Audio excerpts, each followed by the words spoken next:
अस्सलाम वालेकुम वरहमतुल्लाहि वबरकातुहू। दोस्तों, मेरे चैनल में खुशामदीद। आज हम इस पावर सप्लाई में लगे हुए इन कैपेसिटर्स को, यहाँ पर 3 कैपेसिटर लगे हुए हैं, इनको डिकोड करते हैं। पिछली वीडियो में मैंने ये 12-10 कैपेसिटर को डिकोड किया था। मैंने तरीकाकार बताया था कि किस तरह से हम इसको डिकोड कर सकते हैं। इसकी हमने मेजरमेंट लेनी है, क्योंकि इस पर ना तो कोड है, ना ही किसी किस्म की मार्किंग है। सिर्फ और सिर्फ इसके 2 टर्मिनल लगे हुए हैं और ये बॉडी बनी हुई है, तो इसी में सब कुछ छुपा हुआ है इसका। तो हमें सबसे पहले इसकी मेजरमेंट लेनी है, लंबाई और चौड़ाई, लेंथ और विड्थ। इसको हम एक तो लेंगे मिलीमीटर में और दूसरा लेंगे इंचेस में।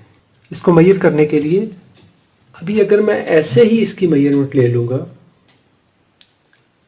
तो यहाँ पर देखेंगे तो ये इस पे काफ़ी ज़्यादा सोल्डर है, तो ये वर्नियर का जा जो है ये इसके साथ टच नहीं कर पा रहा। इसको देख लें तो इसके ऊपर भी काफ़ी ज़्यादा लेयर बनी हुई है।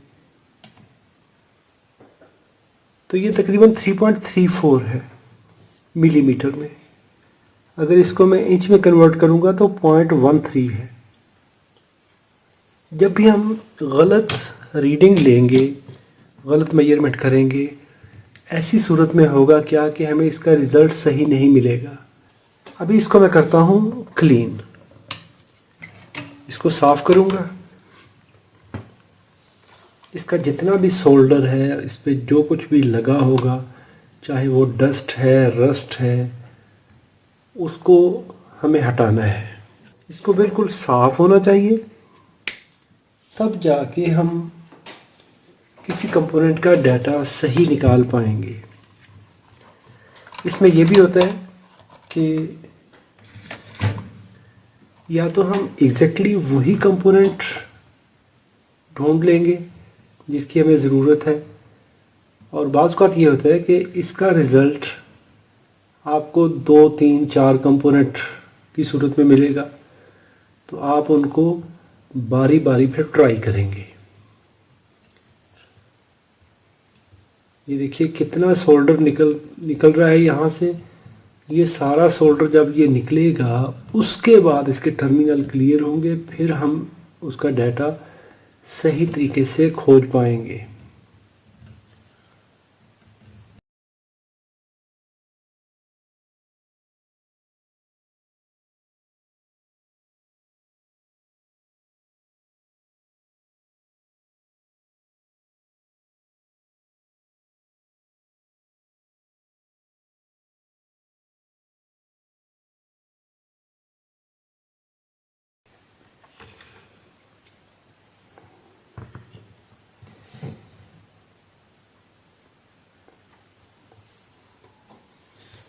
इसके बाद हमने इसको करना है साफ, ताकि किसी किस्म की जो गलती की गुंजाइश है वो कम से कम हो जाए।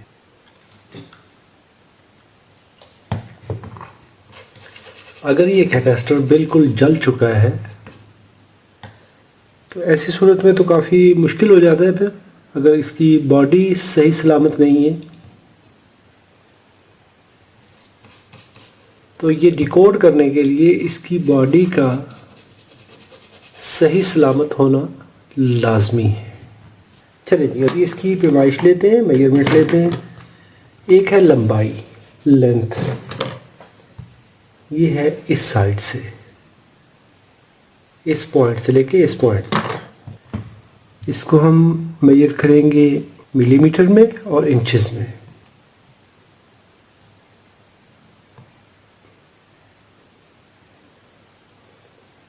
इस साइड पे है 3.20 मिलीमीटर और 0.126 इंचेस में है। लेंथ हो गया 3.20 और 0.126।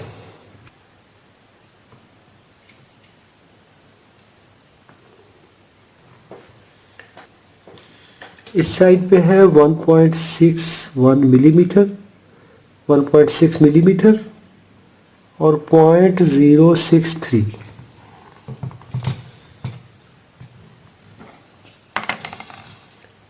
इंचेस में है 0.063 और इस साइड पे है 1.61। ये हो गई इसकी लंबाई चौड़ाई। अभी लगे हाथ हम इसकी थिकनेस भी नाप लेते हैं। एक तो यहाँ से लेके यहाँ तक, यहाँ से लेके यहाँ तक। अभी हमने इसको छोटे रुख पे नापना है।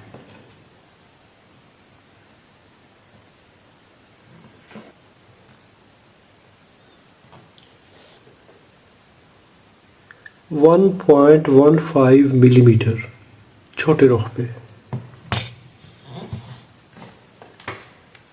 इसकी थिकनेस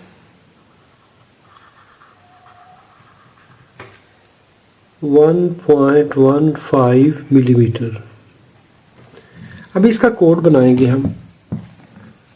ये जो लेंथ है इसमें लिखा है 3.2, तो इस 3 और 2 को इकट्ठा लिखेंगे और इसमें जो 1.6 है इसमें से पॉइंट नहीं लिखेंगे, इसके बाद इसी तरह 16 लिख देंगे। तो ये हो गया 3216 मीट्रिक कोड या मिलीमीटर में कोड हो गया। इंचेस में पॉइंट के बाद जो पहले 2 डिजिट है वो लिखेंगे, तो वो हैं 1 12 और इसमें आ गया पॉइंट के बाद 06। तो हमारे पास 2 तरह के कोड आ गए। एक है इंचेस में, कैपेसिटर की ज़रूरत में अमूमन ये कोड इस्तेमाल होता है, ये भी होता है, ये भी होता है। यानी 1206 कोड का कैपेसिटर 1.15 1.15 मिलीमीटर थिकनेस में, ये है हमारे कैपेसिटर की फ़िज़िकल मेजरमेंट्स। इसके बाद इसकी और भी मेजरमेंट्स होती हैं, वो इस्तेमाल की भी जाती हैं, बाज़ औक़ात नहीं भी होती। वो है एक इस मेटल टर्मिनल की थिकनेस, इसकी चौड़ाई कितनी, यहाँ से लेके यहाँ तक, फिर इसकी यहाँ से लेके यहाँ तक ये कितनी पैमाइश है, फिर इसमें एक और पैमाइश होती है यहाँ से लेके यहाँ तक, ये जो इसका फाइबर नज़र आ रहा है इसकी चौड़ाई कितनी है, यहाँ से इसकी लंबाई कितनी है। तो ये सारी चीज़ें मिलने के बाद फिर हमें एग्जैक्ट कंपोनेंट का पता चलता है। अभी इसके बाद आ जाइए इस बोर्ड पे, ये कैपेसिटर कहाँ पे लगा हुआ है, ये भी एक बहुत बड़ा क्वेश्चन मार्क होते हैं। इसी साइज में अगर ये कैपेसिटर लगा है यहाँ पर माइक्रो प्रोसेसर के साथ, साइज वही, थिकनेस वही, यानी लंबाई चौड़ाई ऊंचाई वही है, लेकिन यहाँ पे इसका काम करने का स्टाइल मुख्तलिफ हो गया। तो प्रोसेसर में ना तो ज़्यादा वोल्टेज आउट होते हैं, तो इसकी पिनों पे वो अमूमन क्या होता है कि फ़िल्टर के तौर पे नॉइज़ को ख़त्म करने के लिए लगा हुआ है। प्रोसेसर की सप्लाई 3.3 वोल्ट हो सकती है, 5 वोल्ट हो सकती है। तो ऐसी सूरत में जो कैपेसिटर लगेगा 5 वोल्ट की लाइन में, तो उस वक्त बहुत ज़्यादा यहाँ पे स्पाइक्स नहीं होंगी। तो उसका जो वर्किंग वोल्टेज है, एक नॉर्मल सिस्टम के वोल्टेज है और एक उसकी अपनी कैपेसिटर की लिमिट है कि वो मैक्सिमम कितने वोल्टेज को डील करेगा। जितने वोल्टेज होंगे प्रोसेसर के, 5 वोल्ट का प्रोसेसर है तो इसको 110% ले ले, 1.1 ले ले तो 5.5 वोल्ट होंगे। कैपेसिटर के मैक्सिमम वोल्टेज 5.5, तो इससे ऊपर वाली रेंज होती है 6.3। तो वो वाला साइज कोड जो कि हमने मेजर किया है, उस वक्त उसके जो वर्किंग वोल्टेज है वो 6.3 होंगे।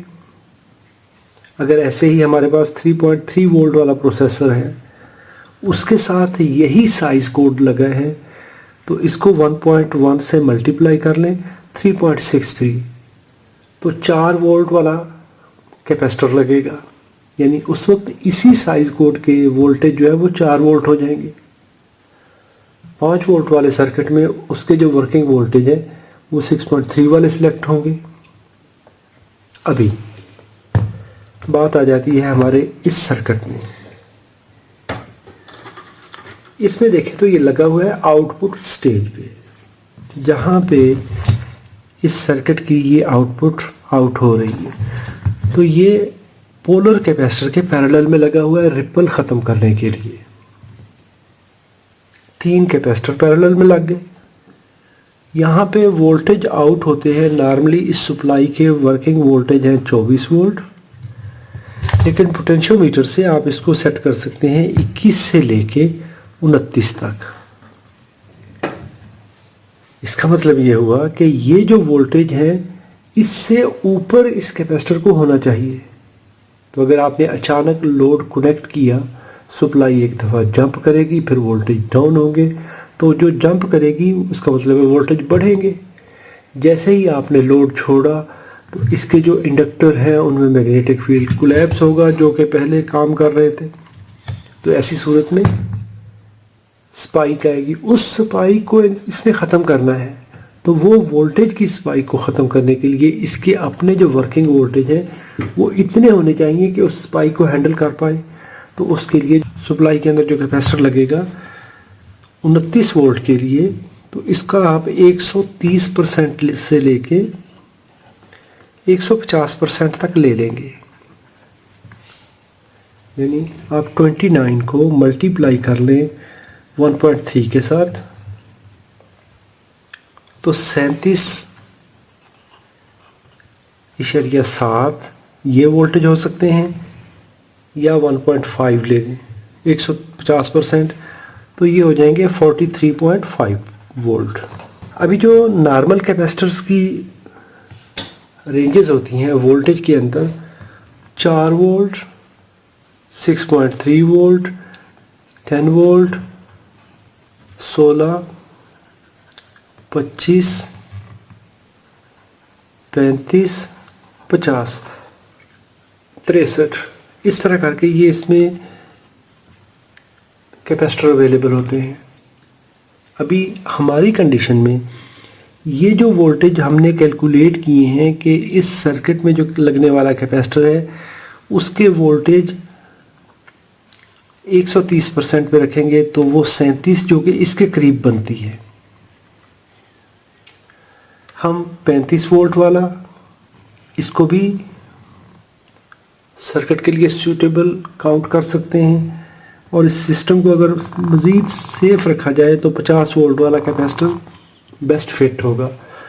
तो अभी हमारा जो कैपेसिटर निकल के आएगा वो इस कोड के अंदर इतने वोल्टेज में। पिछली वीडियो में मैंने सैमसंग इलेक्ट्रॉनिक्स की तरफ से जो कैटलॉग है उनका, उसको यूज़ करके बताया था कि आप कैपेसिटर कैसे ढूंढ सकते हैं। तो आज मैं उसको नहीं यूज़ करूँगा। आज मैं आपके साथ शेयर करता हूँ एक वेबसाइट। बहुत ज़्यादा वेबसाइट्स हैं, जितने भी ऑनलाइन वेंडर्स हैं उनके पास ये फैसिलिटी मौजूद है, आप उनके टूल इस्तेमाल कर सकते हैं। तो मैं यहाँ पे लिखूँगा 1206 MLCC। इसको MLCC इसलिए कहते हैं मल्टी लेयर सिरामिक कैपेसिटर, यानी ये इसकी लेयर्स बनी होती हैं तो इसलिए इसको मल्टी लेयर कहा जाता है। MLCC capacitor data sheet. तो यहाँ पर देखें तो एक तो हमारे पास ये आ जाता है माउजर, फॉर्नेल है, एलिमेंट 14 है, RS कंपोनेंट्स हैं। ऐसे ही आप डिजी की ले सकते हैं। ये माइक्रोकॉम PL ये भी है। चले मैं ये सबसे पहली वेबसाइट इसी को ही आज क्लिक करते हैं, माउजर इलेक्ट्रॉनिक्स। यहाँ पर वो कह रहा है कि 1206 मल्टी लेयर सिरामिक कैपेसिटर में MLCC के SMD कंपोनेंट्स के अंदर 84,918 कंपोनेंट इसके पास मौजूद हैं। इसके अंदर हमारे पास ये मुख्तलिफ ऑप्शंस हैं। पहले इसको हमने 84,000 कंपोनेंट्स में से हमने अपनी रिक्वायरमेंट ढूंढनी है। अभी मैन्युफैक्चरर कोई पता नहीं, कैपेसिटेंस कोई पता नहीं। मान लीजिए कैपेसिटर शॉर्ट सर्किट है, कहानी ख़त्म हो गई। आगे इसका कॉलम है वर्किंग वोल्टेज का। हमने कहा हमारा कैपेसिटर 35 या 50, तो 35 और 50 दोनों को सिलेक्ट कर लें कि ये हमारा कैपेसिटर इन दोनों में से कोई एक हो सकता है। डाई इलेक्ट्रिक कौन सा चाहिए? हम नया डिज़ाइन नहीं कर रहे हैं, हमें कुछ भी मिलेगा तो चलेगा, तो इसको डाई इलेक्ट्रिक को छोड़ देते हैं। टॉलरेंस यहाँ पे है 0.05% पिकोफैरेड, 0.1 पिकोफैरेड, 25। इसके बाद ये क्लास Z में आ जाता है। अभी अगर तो ये कैपेसिटर हमने लगाना है माइक्रो प्रोसेसर के साथ, तो हमें टॉलरेंस बहुत ज़्यादा टाइट चाहिए, यानी 1%, 2%, 5%, तो हम ये सिलेक्ट करेंगे। लेकिन जो नॉर्मल पावर सप्लाईज के अंदर होते हैं, जो कि अच्छे सर्किट है, तो वहाँ पे आप 5% और 10% ये दो कैपेसिटर आप लगा सकते हैं। 20% होता है बिल्कुल थके हुए सिस्टम के अंदर, आप किसी ऑडियो एम्पलीफायर में लगा रहे हैं, किसी ऐसी जगह पे जहाँ पे एक्यूरेसी की कोई ज़रूरत नहीं है, चलेगा, तो वहाँ पे आप 20% लगा सकते हैं। लेकिन हमारे केस में हम इसको 5% से लेकर 10% की रेंज में देखेंगे। इसके बाद है केस कोड 3216, जो हमने ये किया था। अभी देखें दोनों कोड इशू हो रहे हैं, एक तो 1206 और 3216। तो टर्मिनेशन स्टाइल इसका SMD है, तो वो है ही एक, चूँकि हम ढूंढ ही SMD रहे हैं। इसके बाद टर्मिनेशन कौन सी है, यानी इपॉक्सी है, फ्लेक्सिबल है, स्टैंडर्ड है, तो हम तीनों में से कुछ भी मिलेगा। यानी इसकी बॉडी कैसी है, तो हमें उसकी कोई कहानी नहीं है, ठीक है। आगे इसका वर्किंग टेम्परेचर, जो पोलर कैपेसिटर होते हैं नॉर्मली ये वाले 85 और 105 दो में इस्तेमाल होते हैं। ये जो सिरामिक होते हैं मल्टी लेयर, इनका नॉर्मल जो वर्किंग टेम्परेचर होता है वो 125 और -55 इसके दरमियान इसको रखा जाता है। इससे ऊपर 150 डिग्री सेल्सियस वाले भी होते हैं, बस इतना ही काफ़ी है। इसको 125 वाला ही हम सिलेक्ट करेंगे। इसके बाद है लेंथ, इसकी लंबाई जो हमने कैलकुलेट की थी वो 3.2 मिलीमीटर, वो हम लिख देंगे। अभी देखें 0.1 मिलीमीटर का अगर फ़र्क आ गया, 3.3 हो गया, तो रिज़ल्ट कुछ और निकलेगा। इसके बाद इसकी चौड़ाई कितनी है, 1.6, ये भी हो गया। इसके बाद इसकी हाइट या थिकनेस वो हमने कहा है 1.15, इसमें आ जाइए 1.15 में। अभी देखिए 1.1 होगा तो भी है, 1.2 होगा तो भी है, 1.25 है तो भी है।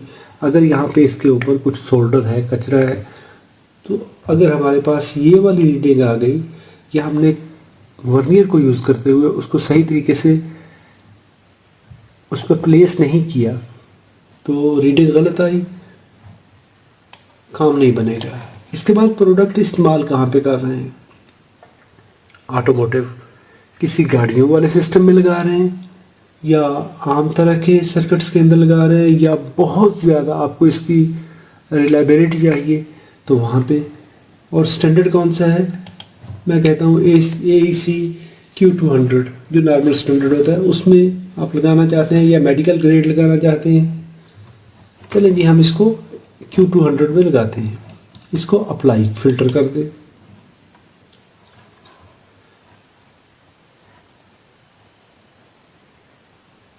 ये सारे फिल्टर लगाने के बाद इतने सारे कंपोनेंट्स में से उसने 89 पार्ट्स आपको ढूंढ के दे दिए।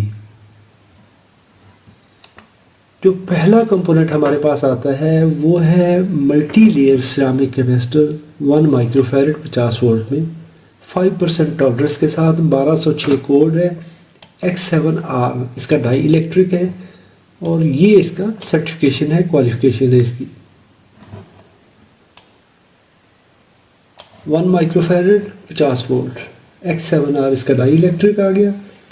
ये साइज कोड आ गया 1206 3216 और टेम्परेचर, और यहाँ पे इसकी लंबाई चौड़ाई।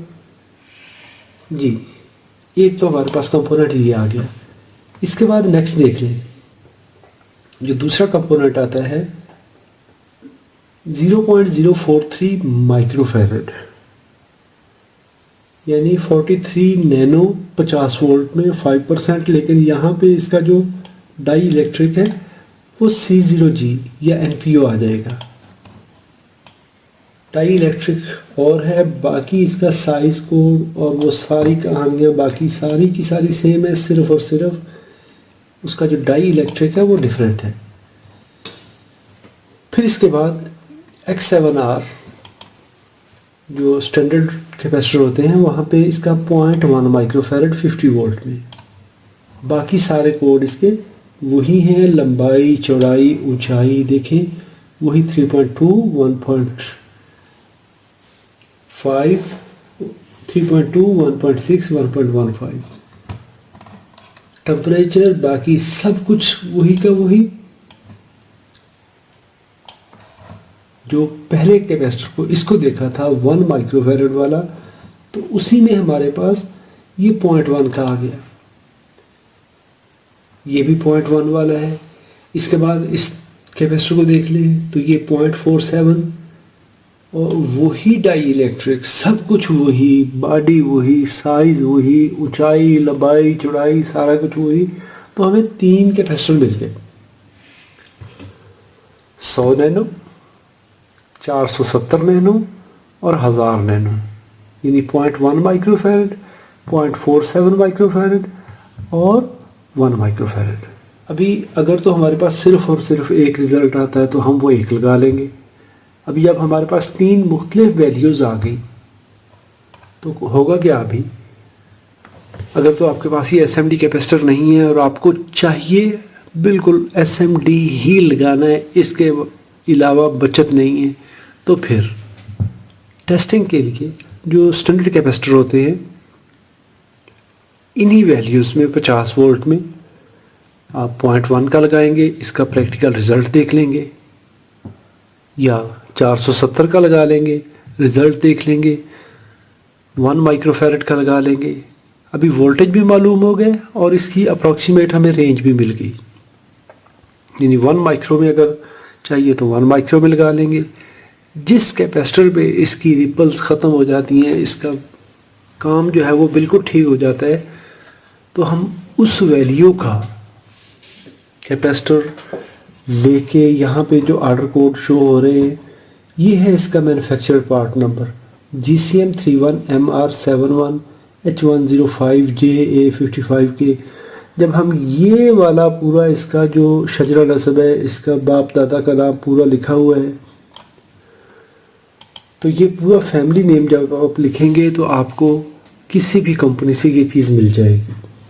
है तो कैपेसिटर 1206 वाला, लेकिन इसके ऊपर जो 31 लिखा हुआ है तो 31 शो करता है कि 1206 को। अगर 32 होगा, 32 लिखा होगा तो वो साइज़ 1210 हो जाता है। यानी इसकी पैमाइशों को, इसकी मेजरमेंट्स को उसने 1206 या 1210 में लिखा, फिर उस 1210 को एक नया रंग दे दिया 3132 में। अब यहाँ पर अगर GCM31 लिखा है तो इसका मतलब है ये 1206 साइज कोड का कैपेसिटर है। फिर आगे इसका मटेरियल कौन सा है और इसकी कैपेसिटेंस कितनी है, वोल्टेज कितनी है, टॉलरेंस कितनी है, ये सारी की सारी इंफॉर्मेशन आपने सिर्फ ये कोड लिखना है तो आपको पूरे का पूरा इसका डाटा ऑटोमेटिकली मिल जाता है। डाटा शीट भी आप वेरीफाई कर सकते हैं। यहाँ पर देखें तो इस डाटा शीट में ये इसका पार्ट नंबर सिस्टम है और लंबाई चौड़ाई ऊंचाई और यहाँ पर इसकी टर्मिनल की मोटाई के टर्मिनल जो इसका मेटल पार्ट है वो कितना है, और 2 मेटल पार्ट्स के दरमियान इसका यहाँ से लेके यहाँ तक लंबाई कितनी है। यहाँ पर इसकी ये लंबाइयाँ चौड़ाइयाँ लिखने के बाद यहाँ पर ये लिखता है कि -55 से लेके 125 डिग्री सेल्सियस तक ये काम करता है। रेफरेंस टेम्परेचर इसका 25 डिग्री सेल्सियस होता है और DC 50 वोल्ट इसकी सप्लाई है, 1 माइक्रोफैरड इसकी कैपेसिटेंस है। इतनी टॉलरेंस है। अभी जनाब हम इसको, क्योंकि हमारे पास ये तो वर्किंग है, इसकी एक दफ़ा वैल्यू देख लेते हैं कि ये है कितना एक्चुअल में।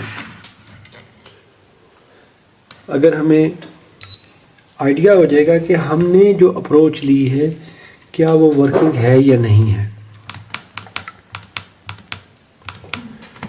यहाँ पे मैंने कैपेसिटेंस सेट की।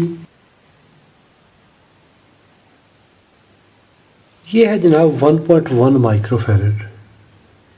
जो हमने ये डेटा शीट देखी है, इसका मतलब है एग्जैक्टली इसी साइज कोड की ये डेटा शीट है।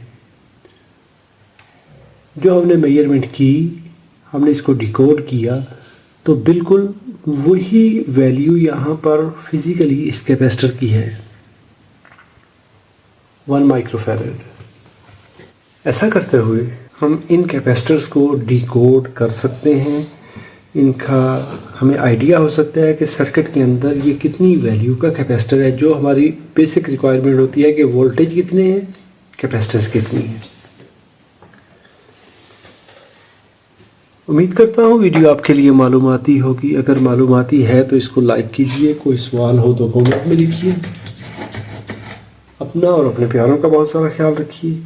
अल्लाह रब्बुल इज़्ज़त आप सबको सलामत रखे, अपनी हिफाजत में रखे। अस्सलामु अलैकुम व रहमतुल्लाहि व बरकातहू।